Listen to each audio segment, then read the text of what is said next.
आज आपका जुटा ये जनसमूह इस बात की गवाही दे रहा है कि आने वाला कल कमजोरों का, गरीबों का, दलितों का, पिछड़ों का, आदिवासियों का, मुसलमानों का, अन्य धार्मिक अल्पसंख्यकों का और हर जातियों के गरीब लोगों का है।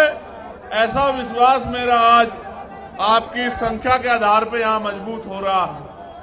साथियों, मैंने बहुत सारी समस्या आपकी सुनी, वक्ताओं के माध्यम से मंच पे मैंने बहुत सारी समस्याओं को जाना।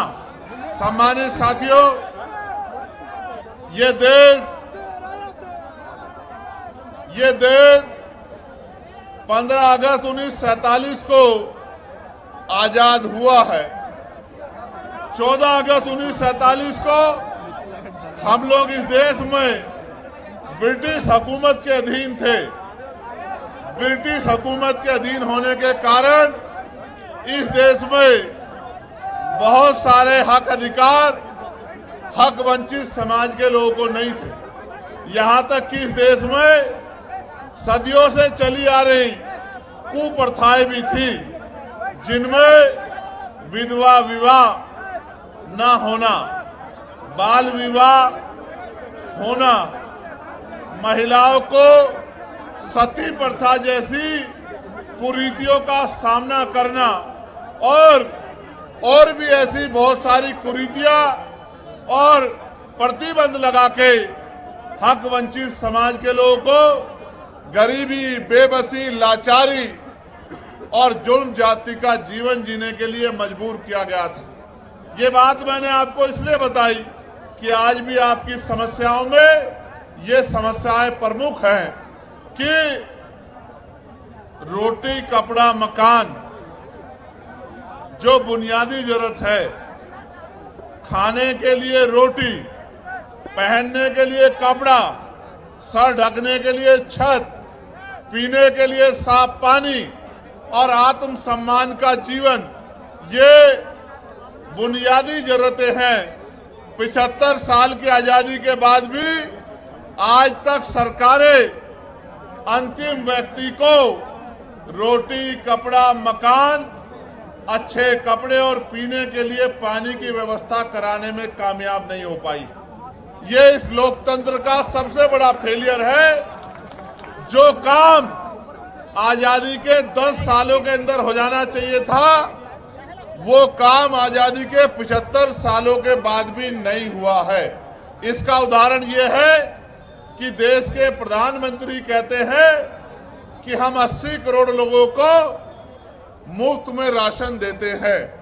अगर इस देश में लोगों की जेब में पैसा होता, वो गरीबी के जीवन से निकल पाते, तो 80 करोड़ लोगों को मुफ्त में राशन नहीं देना पड़ता। क्योंकि भारत का खून स्वाभिमानी खून है। ये हाथ फैलाने में नहीं, मजबूती से संघर्ष करने में भरोसा रखता है, लेकिन इनको मजबूर किया गया है हाथ फैलाने के लिए, सिस्टम बना के किया गया है।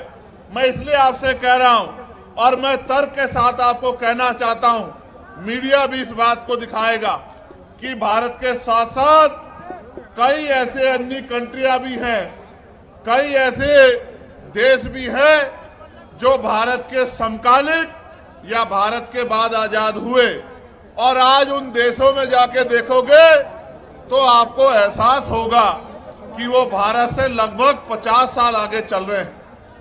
जब एक समय पे आजाद हुए देश अगर बहुत दूर ना जाके यहीं चाइना को देखा जाए, भारत की इकोनॉमी, यहाँ के नेतागण 5 ट्रिलियन बनाने की बात करते हैं।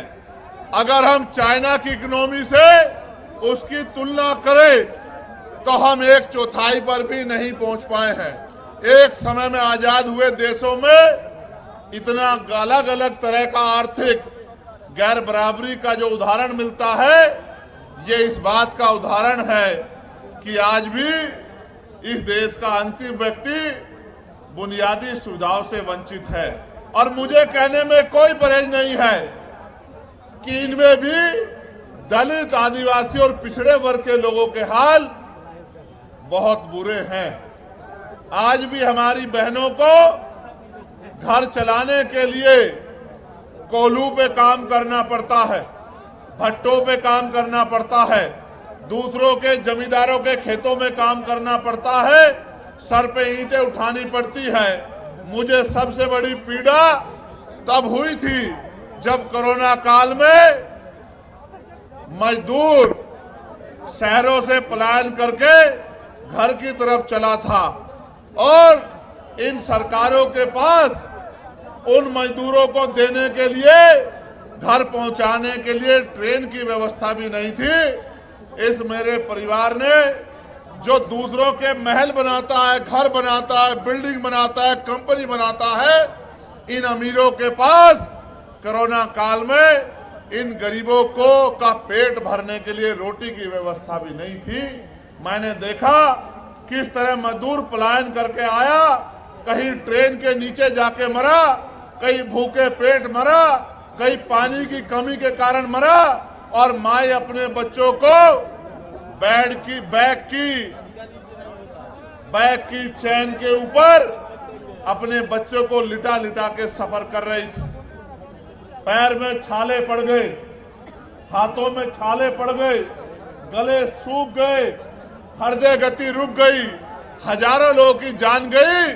लेकिन यहाँ की और केंद्र की निकम्मी सरकार बैठ के गरीबों की मौत का तमाशा देखती रही।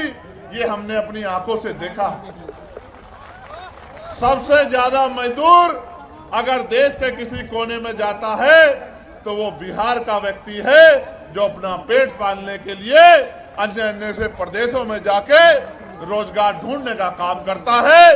ये इन 15-15 साल चली निकम्मी सरकारों की देन है, जिन सरकारों की वजह से आज भी यहाँ का पढ़ा लिखा नौजवान रोजगार नहीं पा पाता है और माताओं बहनों को भी घर को चलाने के लिए मजदूरी करना पड़ता है। गरिमाई जीवन देने का काम भी सरकार नहीं कर पाई है।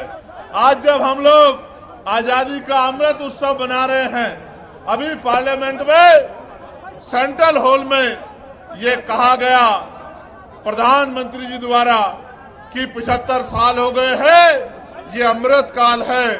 ये कैसा अमृत काल है जहां एनसीआरबी का डाटा ये कहता है कि रोज महिलाओं के शरीर की धज्जियां उड़ाई जाती है, सामूहिक बलात्कार होते हैं।